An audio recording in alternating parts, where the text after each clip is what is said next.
லங்காஸ்ரீ நேயர்களுக்கு வணக்கம். தற்பொழுது பரபரப்பாக இலங்கையின் அரசியல் நிலவரங்கள் அங்கே நகர்ந்து கொண்டிருக்கின்ற தருணத்திலே நேற்றைய தினம் ஒரு முக்கியமான பேசு பொருளாக இருந்த ஒரு போராட்டம் அமெரிக்க தூதரகத்துக்கு முன்னால் இடம்பெற்றது. இந்த போராட்டத்திற்கு முக்கியமான நபர் ஒருவர் வரையிருந்தார். அவர்தான் முன்னாள் பொதுமக்கள் பாதுகாப்பு அமைச்சர் சரத் வீரசேகர. இவர் அங்கு இதற்காக வந்தார் என்ற கேள்வி இருக்கின்றது. அதை தாண்டி அந்த போராட்டம் என்ன என்பது குறித்து நாங்கள் சொல்லியாக வேண்டும். காரணம், இந்த போராட்டம் நேற்று நிறைவடைவதற்கு 5:30 மணி வரை ஆகிவிட்டது. ஆகவே நேற்று நாங்கள் செய்யவிருந்த காணொலியை நாங்கள் இன்று அந்த விடயங்களை உள்ளடக்கிய ஒரு காணொலியாக உங்களுக்கு வழங்க நான் தயாராக இருக்கின்றேன். பார்க்கலாம் என்னென்ன விடயங்கள் என்று. முக்கியமாக ஜூலி சங், அதாவது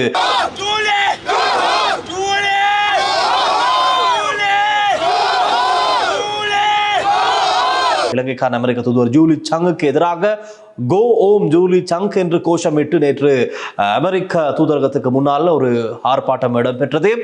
இலங்கை பிரிப்பதற்கு எதிர்ப்பு தெரிவிக்கும் ஒரு குழுவினர் தான் அவர்கள் என்று அவர்களுடைய பெயர் இருந்தது.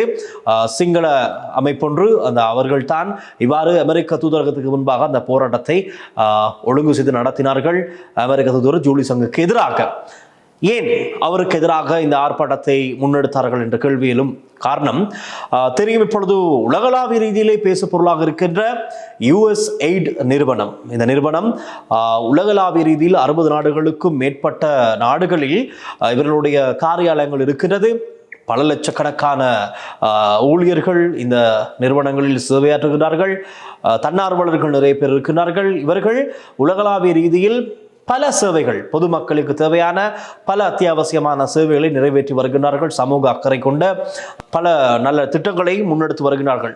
அவற்றுள் நாங்கள் குறிப்பிட்டு கூறுவதனால் சுகாதாரம், அதே போல் கல்வி, தொழில்நுட்ப அபிவிருத்தி, வாழ்வாதார அபிவிருத்தி, இயற்கை வளங்களில் முகாமைத்துவம், உள்ளூராட்சி மன்றங்கள், மனிதாபிமான உதவி திட்டங்கள் என்று ஏராளமான திட்டங்கள். அதையும் தாண்டி போலியோ தடுப்பூசி வழங்குவது, உணவு, எங்காவது இயற்கை அனர்த்தங்களோ அல்லது யுத்த நிலவரங்களோ ஏற்பட்டால் அங்கு சென்று அந்த மக்களுக்கு, பாதிக்கப்பட்ட மக்களுக்கு உடனடியாக உதவுவது, இவ்வாறு ஏராளமான சேவைகளை செய்து வருகின்றது. இலங்கையில் 1961 USAID சேவைகள் இலங்கைக்கு கிடைக்கின்றது. இப்படி இருக்கிற நிலையில் இப்பொழுது தெரியும், அமெரிக்காவிலே ஜனாதிபதி டொனால்ட் ட்ரம்ப் இப்பொழுது ஜனாதிபதியாக பதவியேற்றிருக்கின்றார்.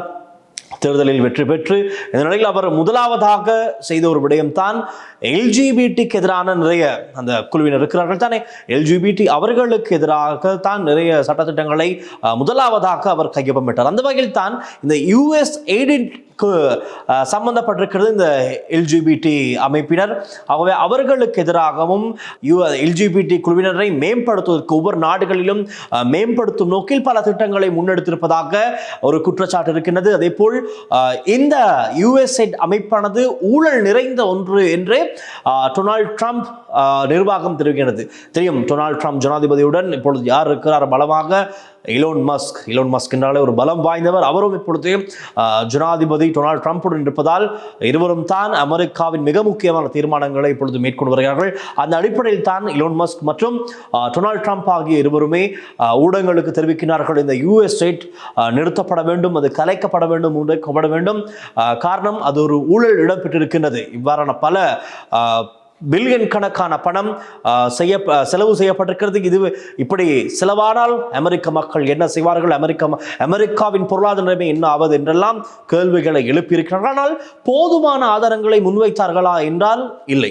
அவர்கள் குறிப்பிட்ட ஒரு சில விடயங்களைத்தான் முன்வைத்திருக்கிறார்கள். அதில் ஒன்று தான் இலங்கை உட்பட ஒரு சில நாடுகள், இலங்கை, பாகிஸ்தான், பங்களாதேஷ், இந்தியா உட்பட நாடுகளில் அரசியல் மாற்றங்கள், அரசியல் ஸ்திரத்தன்மை ஏற்படுத்துவதற்கு இந்த USAID மணி பம்ப், அதாவது பணம் செலவழித்திருப்பதாக ஒரு குற்றச்சாட்டு முன்வைக்கப்பட்டிருக்கிறது. இடம்பெற்ற 2022-2023 இலங்கையில் ஏற்பட்ட இந்த பொருளாதார நெருக்கடி, அதில் ஏற்பட்ட அறகலை, அந்த அறகலைவை கூட இந்த USAID-ஆல் நிறைய பணம் செலவழிக்கப்பட்டிருப்பதாகவும் ஒரு தகவல் குற்றச்சாட்டு முன்வைக்கப்படுகின்றது. நேற்று கூட சரத் வீரசேகர் ஊடகங்களுக்கு தெரிவிக்கும் போது அவர் கூறிய விடயம் தான், இந்த அறகலையின் பின்னணியிலே USAID பெரிதும் பங்காற்றி இருக்கின்றது. அறகலையில் இருந்தவர்கள், அந்த ஆர்ப்பாட்டக்காரர்களுக்கு மொபைல் போன்கள், சார்ஜர்கள், அதே போல் பவர் பேங்க், இவ்வாறு அங்கு என்னென்ன தேவையோ உணவு என்ன தேவை, அவர்கள் தங்குமிட வசதிகள், மருத்துவ வசதிகள் என்னென்ன தேவை அனைத்தையும் இந்த யுஎஸ் சைடு தான் இங்கு அனைத்தையும் செய்து கொடுத்திருக்கிறது. இதற்கு காரணமான அமெரிக்க தூதர் ஜூலி சங் தான் இதுக்கு பின்புலமாக வேலை பார்த்திருக்கிறார். ஆகவே அவர் உடனடியாக இந்த பதவியிலிருந்து விலக வேண்டும், நாட்டிலிருந்து திரும்ப செல்ல வேண்டும் என்று தான் நேற்று இந்த ஆர்ப்பாட்டம் இடம் பெற்றது. ஆகவே இதன் போது ஒரு அமைதியின்மை, கோ ஓம் ஜூலி சங், கோ ஓம் ஜூலி சங் என்றே இப்பொழுது இந்த காணொலி உங்களுக்கு காணக்கூடியதாக இருக்கும். இப்படித்தான் அவர்கள் நேற்று தினம் இந்த ஆர்ப்பாட்டத்தில் கலந்து கொண்டார்கள்.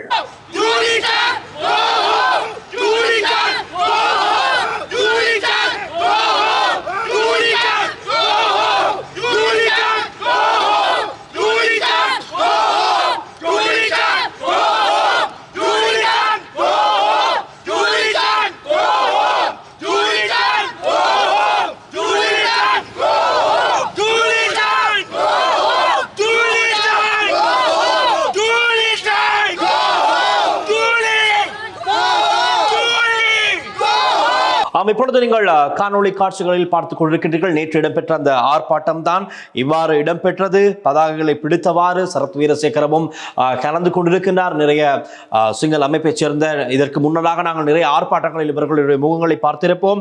இவ்வாறு தான் இடம்பெற்றது. குறிப்பாக இந்த ஆர்ப்பாட்டத்தில் இவர்கள் குறிப்பிட்ட விடயம், இலங்கையில் ஆட்சி மாற்றம், அதாவது அரசியல் ஸ்திரத்தன்மையை ஏற்படுத்துவதற்காக இந்த யுஎஸ் சைடால் 2 பில்லியன் அமெரிக்க டாலர்கள் வழங்கப்பட்டதாகவும் சொல்லப்படுகின்றது. அதேபோல் இலங்கையில் எல்ஜிபிடி குழுவுக்கு மேம்பாட்டுக்காக சம்பந்தமான செயலமர்வுகள், அதுவும் ஊடகவியலாளர்களுக்கான நடத்தப்பட்ட செயலமர்வுகளில் 7.9 மில்லியன் அமெரிக்க டாலர்கள் செலவு செய்யப்பட்டிருக்கின்றது. கோட்டாபே ராஜபக்ச, முன்னாள் ஜனாதிபதி கோட்டாபே ராஜபக்ச ஆட்சியிலிருந்து துரத்துவதற்கும் இந்த யுஎஸ் சைடு ஒரு சூழ்ச்சி செய்திருக்கின்றது என்றெல்லாம் பல்வேறு குற்றச்சாட்டுகளை முன்வைத்துதான் இவர்கள் தொடர்ச்சியாக இந்த எதிர்ப்பினை இவ்வாறு வெளிப்படுத்தியிருந்தார்கள். எது எப்படி இருப்பினும் தொடர்ந்தும் இது ஒரு பேசு பொருளாக இருக்கின்றது. 2023 40 பில்லியன் அமெரிக்க டாலர்களை அமெரிக்கா யுஎஸ் சைடுக்கு வழங்கியிருப்பதாகவும் ஒரு செய்தி இருக்கின்றது. இவ்வாறு பணத்தால் தான் நிறைய சம்பவங்கள் இடம்பெற்றிருப்பதாக, பணம் நிறைய சம்பவங்களுக்கு வழங்கப்பட்டிருப்பதாக கூறப்பட்டு இப்பொழுது இதை முடக்க வேண்டும் என்று தான் ஜனாதிபதி டொனால்ட் ட்ரம்ப் இருக்கின்றார். நினைக்கிறேன் அமெரிக்காவிலே ஒரு நீதிமன்றத்தில் இன்றைய தினம், அதாவது பிப்ரவரி 14 வரை ஒரு இடைக்கால தடை உத்தரவும் பிறப்பிக்கப்பட்டிருந்தது. இது இப்போதைக்கு ஒரு இடைக்காலமாக இந்த முடிவுக்கு, ஜனாதிபதியின் முடிவுக்கு ஒரு இடைக்கால தடை பிறப்பிக்கப்பட்டிருந்தது. அதன் முடிவுகள் இன்று வெளியாகும் என்று நாங்கள் நம்புகின்றோம். ஆகவே இது எப்படி இருப்பினும் பட்டினியால் வாடும் நாடுகளுக்கு உணவளிப்பது, உணவு தட்டுப்பாடு இருக்கும் இடங்களை கண்டு கொள்வது, அதே போல் போலியோ தடுப்பூசி வழங்குவது, அனர்த்தங்கள் யுத்தங்களின் போது அங்கு பாதிக்கப்படுகின்ற மக்களுக்கு உதவுவது என்று ஏராளமான சேவைகளை செய்து வந்த இந்த யுஎஸ் சைடுக்கு மற்றும் ஒரு பக்கம் இருப்பதாகத்தான் கூறி இப்பொழுது இந்த விடயம் அம்பலமாகி இருக்கின்றது. அவை தொடர்ந்தும் இப்படியான ஒரு சூழ்நிலைக்கு மத்தியிலே இன்றைய தினம் அமெரிக்க தூதுவர் ஜூலி சங் ஒரு இடத்துக்கு விஜயம் செய்கின்றார். எங்கு? அதுதான் எஸ்எல்பிபி, ஸ்ரீலங்கா பொதுஜன பெரமுன, ராஜபக்சேக்களுடைய கட்சி.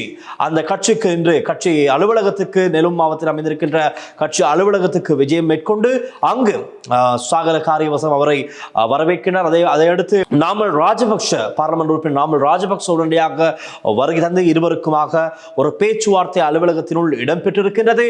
அதையடுத்து இருவருமாக கையிலாக கொடுத்து சிரித்த வண்ணம் வெளியே வந்திருக்கிறார்கள். இதையடுத்து பேசிய காரியவசம் ஊடகங்களுக்கு கருத்து தெரிவிக்கையில் சொன்னார், இந்த என்னென்ன விடயங்கள் பற்றி பேசினார்கள் என்று அவர் ஊடகங்களுக்கு வெளிப்படுத்தினார். குறிப்பாக நேற்று இடம்பெற்ற அந்த ஆர்ப்பாட்டத்திற்கும் எஸ்எல்பிபிக்கும் சம்பந்தம் இருக்கின்றதா என்ற ஒரு கேள்வி அங்கு எழுந்திருக்கிறது. ஆனால் இவர் கூறினார், எஸ்எல்பிபிக்கும் அந்த ஆர்ப்பாட்டத்திற்கும் சம்பந்தம் இல்லை. சரத் வீரசேகர் ஒரு இந்த நாட்டின் பிரஜை, அவருக்கு தன்னார்வத்தோடு விருப்பத்தோடு அவர் அந்த இடத்துக்கு சென்று அந்த ஆர்ப்பாட்டத்திற்கு தலைமை தாங்கி இருக்கின்றார் என்று, இந்த கட்சிக்கும் அந்த ஆர்ப்பாட்டத்துக்கும் எந்த விதமான சம்பந்தமும் இல்லாத வகையில் தான் அவர்கள் பேசியிருந்தார்கள். நேற்று நடந்த அந்த ஆர்ப்பாட்டத்தை அடுத்து இன்று ஜூலி சங் அங்கு வந்தது ஒரு பேசு பொருளான காரியம்தான், விடயம்தான். காரணம், நேற்று எதிர்ப்பு தெரிவித்து தான் அந்த ஆர்ப்பாட்டத்தை நடத்தினார்கள். இன்று அவர் நேரடியாக கட்சி, இந்த எஸ்எல்பிபி கட்சி அலுவலகத்திற்குள்ளே சென்று பேச்சுவார்த்தை நடத்திவிட்டு வந்திருக்கின்றார். இது பற்றி ஒரு முழுமையான அறிக்கை வெளியாகும், அமெரிக்க தூதரகத்திலிருந்தும் வெளியாகும். அதையும் நாங்கள் உங்களுக்கு அடுத்த காணொளி செய்தியில் வெளியிடத்துக்கு தயாராக இருக்கின்றோம். ஆகவே இதை இப்படி இருக்கையில் அடுத்த விடயம் என்ன என்று பார்க்கும்போது தெரியும், நேற்றைய தினம் அத்தானி குழுவினர் இலங்கையிலிருந்து ஒரு மிக முக்கியமான திட்டம், 1 பில்லியன் அமெரிக்க டாலர் திட்டத்திலிருந்து அவர்கள் கௌரவமாக விலகி இருப்பதாக ஒரு தகவல் அறிய கிடைத்தது. $1 பில்லியன் பெறுமதியான திட்டம். அது என்ன திட்டம்? காற்றாலை மின் உற்பத்தி திட்டம். அது வந்து மன்னார் மற்றும் பூநகரி பகுதிகளில் ஒரு காற்றாலை மின் உற்பத்தி நிலையத்தினை அமைப்பதற்காக $1 பில்லியன் அமெரிக்க டாலர்களை செலவழித்து முதலீடு செய்து அந்த திட்டத்தினை ஆரம்பிப்பதற்கு அத்தானி குழுவினர் தயாராகி வந்தார்கள். இது இன்டர்நெட் அல்ல, இது வந்து கடந்த வருடம் மார்ச் மாதம் முதலே திட்டம் சம்பந்தமாக நிறைய பேச்சுவார்த்தைகள் இடம்பெற்றது. கடந்த ஆட்சி காலத்திலிருந்து இந்த திட்டம் எப்படி இருக்கையில் 14 சுற்று பேச்சுவார்த்தைகள் விவாதங்கள் இடம்பெற்றிருக்கின்றது. இந்த திட்டத்தை எப்படி அடுத்த கட்டத்தை கொண்டு செல்லலாம், முக்கியமாக தெரியும் முன்னாள் மின்சக்தி அமைச்சர் காஞ்சன விஜயசேகர அவர் தான் இந்த முதலாவதாக அமைச்சரவைக்கு சமர்ப்பித்திருக்கின்றார். அதை அடுத்து அனைத்தும் சரியாக இருக்கும் போது, ஆனால் நீங்கள் தெரியும் ஜனாதிபதி தேர்தல் காலத்திலே அனுரகுமார் திசாநாயக்க கூட இது சம்பந்தமாக ஒரு விடயத்தை தெரிவித்திருக்கிறார். இலங்கை ஜனாதிபதி தேர்தலின் போது இப்போது ஜனாதிபதி அனுரகுமார் திசாநாயக்க தெரிவிக்கின்றார், அதானி ஒப்பந்தம் ரத்து செய்யப்படும், காற்றாலை மின்சார உற்பத்தி திட்டம் சம்பந்தமாக அதை மேம்படுத்த சர்வதேச ரீதியில் டெண்டர் கோரப்படும் என்று ஜனாதிபதி தேர்தல் மேடைகளிலே தற்போது ஜனாதிபதி அனுரகுமார் திசாநாயக்க கூறுகின்றார். இது எப்படி இருப்பினும் இப்பொழுது அவர் ஆட்சியில் ஜனாதிபதியாக இருக்கின்றார், ஆட்சி அமைக்கின்றார். இந்த நிலையில் தான் தெரியும் எப்படியுமே அதானி திட்டத்திற்கு என்பிபி அரசாங்கம் அந்த காலத்தில் அந்த நேரத்திலேயே எதிர்ப்பு தெரிவித்திருந்தது. இதன் போது இப்பொழுது இவர்கள் நினைத்தார்கள் இது வந்து இந்த அரசோடு முன்னோக்கி இதை கொண்டு செல்ல முடியாது என்று நினைத்து இப்பொழுது அவர்கள் கௌரவமாக விலகுவதாக அறிவித்துவிட்டு விலகி இருக்கின்றார்கள். இதன் பல காரணங்கள் இருக்கின்றது. இப்பொழுது ஊடகங்கள் நிறைய செய்திகள் சொல்கின்றார்கள், சமூக வலைத்தளங்களில் இது பற்றி நிறைய விடயங்கள் பேசப்படுகின்றது. எதிர்க்கட்சியினர் ஒரு சில விமர்சனங்களை முன்வைக்கின்றார்கள், இந்த அரசாங்கத்துக்கு சரியான முகாமைத்துவம் இல்லை, ஆகவே அதானி குழுமம் இதை விட்டு சென்றிருக்கின்றது, இது நாட்டுக்கு ஒரு பாதகமான விடயம் என்றெல்லாம் நிறைய விமர்சனங்களை முன்வைக்கின்றார்கள்.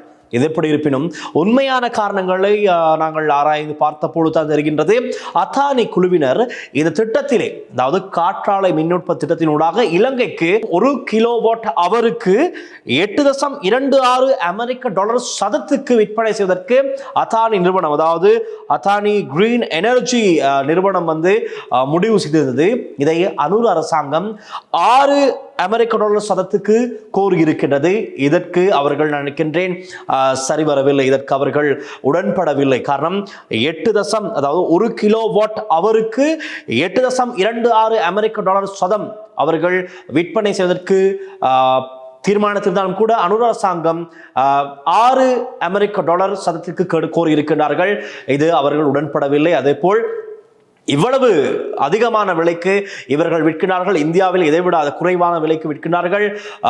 இவ்வாறான ஒரு இது இருக்கும்போது இதற்கு பின்னணியில் ஒரு ஊழல் இருக்கின்றது என்றெல்லாம் இதற்கு முன்னதாக பேசப்பட்டது. அது மாத்திரமல்ல, இந்த காற்றாலை மின் உற்பத்தி நிலையம் அமைத்தால் மன்னார் மற்றும் பூநகரி பகுதிகளில் நீங்கள் தெரியும் 1.5 கோடிக்கும் மேலாக பறவைகள் அந்த பகுதிகளுக்கு வரும். ஒரு காலகட்டத்திலே வந்து செல்லக்கூடிய ஒரு பகுதியாக, ஒரு முக்கிய நுழைவாயிலாக இந்த மன்னார் பகுதி காணப்படுகின்றது. அங்குதான் அதிகமான காற்றும் வீசக்கூடிய ஒரு பகுதியாக இருக்கின்றது. ஆகவே இந்த காற்றாலை மின் உற்பத்தி நிலையம் செய்வதற்கு தகுந்த மிகவும் சிறப்பான ஒரு இடமாகத்தான் இந்த மன்னார் பூநகரி இடம் காணப்படுகிறது. ஆகவே அங்குதான் அதானி தன்னுடைய திட்டத்தை ஆரம்பிப்பதற்கு 20 வருட கால ஒப்பந்தம், இது சாதாரணமான 20 வருட கால ஒப்பந்தமாக இந்த திட்டத்தை ஆரம்பிக்கவிருந்தார்கள். $1 பில்லியன் அமெரிக்க முதலீடு செய்து, ஆனால் அவர்கள் இதை அதிக விலைக்கு விற்க முயன்றதால் தற்போதைய அரசாங்கம் $6 அமெரிக்க சதத்தை கோரியிருந்தாலும் அதற்கு அவர்கள் உடன்படவில்லை. அதே போல் இந்த திட்டம் ஆரம்பிக்கப்பட்ட காலகட்டத்திலே சூழலியலாளர்கள் இதற்கு எதிர்ப்பு தெரிவித்திருக்கிறார்கள். காரணம், அங்கு இந்த காற்றாலை மின் உற்பத்தி நிலையங்கள் அமைக்கப்பெற்றால் நிச்சயமாக அங்கு வருகின்ற பறவைகளுக்கு பாதிப்பு இருக்கின்றது. அதே போல் அங்கு வசிக்கின்ற மீனவ குடும்பங்களுக்கும் பாதிப்பு இருப்பதாக அப்போது நிறைய ஆர்ப்பாட்டங்கள் நடைபெற்றது. இலங்கை மின்சார சபைக்கு முன்பாக கூட ஏராளமான ஆர்ப்பாட்டங்கள், இந்த அதானி குழுமத்துக்கு எதிராக ஏராளமான ஆர்ப்பாட்டம். நாங்கள் கூட அன்று சென்று அந்த ஆர்ப்பாட்டங்களுக்கு முன்னால் இருந்து ஊடகங்களுக்கு நாங்கள் காட்சிக்கு நேரடியாக அந்த ஆர்ப்பாட்டங்களை ஒளிபரப்பி இருந்தோம். அன்று காட்டிய அந்த எதிர்ப்பு இன்று அவர்கள் தெரிந்து கொண்டார்கள், இந்த அரசாங்கத்தோடு அவர்களுக்கு முன்னோக்கி செல்ல முடியாது. ஆகவே உத்தியோகபூர்வமாக அறிவிக்கிறார்கள், நாங்கள் கௌரவமாக இந்த திட்டத்தை கைவிட்டு விலகுகின்றோம். ஆனாலும் இலங்கை ஒத்துழைத்தால் தொடர்ச்சியாக இது பற்றி கலந்தாலோசித்து அடுத்த கட்டத்துக்கு செல்வதற்கு தயார். அதே போல் இலங்கையில் ஏனைய அவர்களுடைய முதலீடுகள் இருக்கின்றது. குறிப்பாக தெரியும் போர்ட் சிட்டியில் அவர்களுடைய ஒரு முதலீடு இருக்கின்றது. அதெல்லாம் தொடர்ச்சியாக அந்த முதலீட்டு செயற்பாடுகள் இடம்பெறும், அதில் எந்த விதமான தடையும் இருக்காது என்றெல்லாம் தெரிவித்து இப்பொழுது இந்த திட்டத்திலே அதானியின் $1 பில்லியன் பெறுமதியான திட்டத்திலிருந்து கௌரவமாக விலகி இருக்கின்றது அதானி கிரீன் எனர்ஜி நிறுவனம். நிறுவனம். இந்த இடைவிலகலின் போது, அதாவது இந்த கௌரவமான பதவி விலகலின் போது கிரீன் எனர்ஜி, அதானியின் கிரீன் எனர்ஜி சந்தை பங்கின் விலை 6% சரிவை நேற்று சந்தித்திருக்கின்றது. அதுவும் ஒரு குறிப்பிடத்தக்க விடயமாகத்தான் இருக்கின்றது. அது இந்த செயற்பாடானது அவர்களுக்கு ஒரு சிறிய அடி என்று தான் கூற வேண்டும். ஆனால் இது அனுர அரசாங்கத்திற்கு பாதிப்பா என்று கேட்டால் இல்லை. காரணம், இப்பொழுது எங்களுக்கு ஒரு ஆனால் மின் நிலையங்கள் இருக்கின்றது. இருப்பினும் இந்த காற்றாலை மின் உற்பத்தி நிலையம் அமைந்தால் 484 மெகாவாட் காற்றாலை உற்பத்தி செய்யப்பட்டு அது எங்களுடைய தேசிய மின் இணைப்புக்கு சேர்த்துக் கொள்ளக்கூடியதாக இருக்கும். அது ஒரு நன்மையான விடயம் இருந்தாலும் கூட அதை தாண்டி அந்த செலவுகளை பார்க்கும் போது தான் அதிகமாக இருப்பதாகவும் இதில் ஊழல் இருப்பதாகவும் அன்று இருந்ததே நீதிமன்றத்தில் கூட ஒரு வழக்கு தொடர்கின்றது. இந்த வழக்குகள், அதே போல் சூழலியாளர்களினுடைய எதிர்ப்பு, இந்த விலை, இந்த குறிப்பிட்ட விலை பிரச்சனை எல்லாம் கருத்தில் கொண்டு இந்த முடிவு எட்டப்பட்டிருக்கின்றது. பார்க்கலாம் எதிர்வரும் நாட்களில் என்ன நடக்கும். அதானி குழுமம் இப்பொழுது இந்த இடத்தை கைவிட்டாலும் அடுத்தடுத்த திட்டங்கள் என்ன மாதிரியாக அமைய போகின்றது, இலங்கைக்கு சாதகமான விளைவுகள் அல்லது பாதகமான விளைவுகளை ஏற்படுத்துமா, ஏனைய முதலீட்டாளர்கள் என்ன செய்வார்கள், ஏது நடக்கும் என்று பொறுத்திருந்து பார்க்கலாம். எது எப்படி இலங்கைக்கும் இலங்கை மக்களுக்கும் நன்மை நடந்தால் சரி என்பதுதான் பொதுவான கருத்தாக இருக்கின்றது. அதே போல் மற்றைய விடயம் தான் நேற்றைய தினம் ஒரு பேசுபொருளான விடயம். மஹிந்த ராஜபக்ஷ முன்னாள் ஜனாதிபதியுடைய வீட்டிலே நீர் விநியோகம் துண்டிக்கப்பட்டதாக ஒரு செய்தி சமூக வலைத்தளங்களிலே வேகமாக பரவியது. அதனால் அது உண்மை கிடையாது. நிறைய யூடியூபர்கள், செய்தி சொன்ன யூடியூபர்கள் கூட இந்த விடயத்தினை பெரிதாக பேசியிருந்தார்கள். மஹிந்த ராஜபக்ச, முன்னாள் ஜனாதிபதி மஹிந்த ராஜபக்சனுடைய வீட்டிலே நீர் விநியோகம் தடையானது காரணம் அவர்கள் ஏதோ 3 லட்சத்துக்கு பெறுமதியான நீர் கட்டணம் செலுத்தவில்லை என்று. ஆனால் அது உண்மையில் நீர் வளங்கள் வடிகால் அமைப்பு சபை என்று ஒரு அறிக்கையை வெளியிட்டிருந்தது. அது விஜயராம மாவட்டத்தில் அமைந்திருக்கின்ற முன்னாள் ஜனாதிபதி மஹிந்த ராஜபக்சனுடைய பாதுகாவலர்கள், வாழ்ந்த பாதுகாப்பு அதிகாரிகள், பாதுகாப்பு கடமையில் ஈடுபட்ட அதிகாரிகள் வாழ்ந்து வந்த ஒரு பகுதி, அதாவது விஜயராம மாவட்டத்தில் இந்த வீட்டிற்கு அருகில் இருக்கின்ற வேறொரு பிரிதொரு காணியில் அமைந்திருக்கின்ற கட்டிடத்தில் தான் நீர் விநியோகம் துண்டிக்கப்பட்டிருக்கின்றது. காரணம், அந்த கட்டிடத்தில் இருந்தவர்கள் பாவித்த நீர் பாவனைக்கு இதுவரை கட்டணம் செலுத்தி இருப்பது ஜனாதிபதி செயலகம் என்றும் ஒரு தகவல் இருக்கின்றது. இது எப்படி இருப்பினும் எங்களுக்கு தெரியும், அண்மை காலமாக 160 பாதுகாவலர்கள் இருந்தார்கள். அவர்கள் அனைவருமே அந்த கடமையிலிருந்து நீக்கப்பட்டிருக்கிறார்கள். இப்பொழுது 60 பேர் தான் அங்கு பாதுகாப்பு கடமைகளுக்கு ஈடுபட்டு வருகின்றார்கள். இது எங்களுக்கு தெரியும். இந்த நிலையில் இந்த கைவிடப்பட்ட இடத்தில் இருக்கும் அந்த 160 பேர் பாதுகாவலர்களாக இருந்த 160 பேர் பயன்படுத்திய அந்த கட்டிடத்தில் தான் நீர் விநியோகம் துண்டிக்கப்பட்டிருக்கிறது. இதனால் முன்னாள் ஜனாதிபதி மஹிந்த ராஜபக்சவுக்கோ அவர்களுடைய வீட்டாருக்கோ எந்த விதமான பாதிப்பும் இல்லை. அந்த குறிப்பிட்ட அந்த இடத்தில் தான் நீர் விநியோகம் துண்டிக்கப்பட்டிருப்பதாக நீர் வளங்கள் வடிகால் அமைப்பு சபை இன்னொரு உத்தியோகபூர்வ அறிக்கையினையும் வெளியிட்டிருந்தது. ஆகவே போலியான உறுதிப்படுத்தப்படாத செய்திகளை ஷேர் செய்யவும் வேண்டாம், அதை மக்களுக்கு அறிவிக்கவும் வேண்டாம் என்பதுதான் சிறப்பான விடயமாக இருக்கும் என்று பொதுவாக சமூக வலைத்தளங்களிலே சொல்லப்படுகின்றது. இதுதான் நேற்றும் இன்றும் முக்கியமாக இலங்கையில் பதிவான செய்திகள்.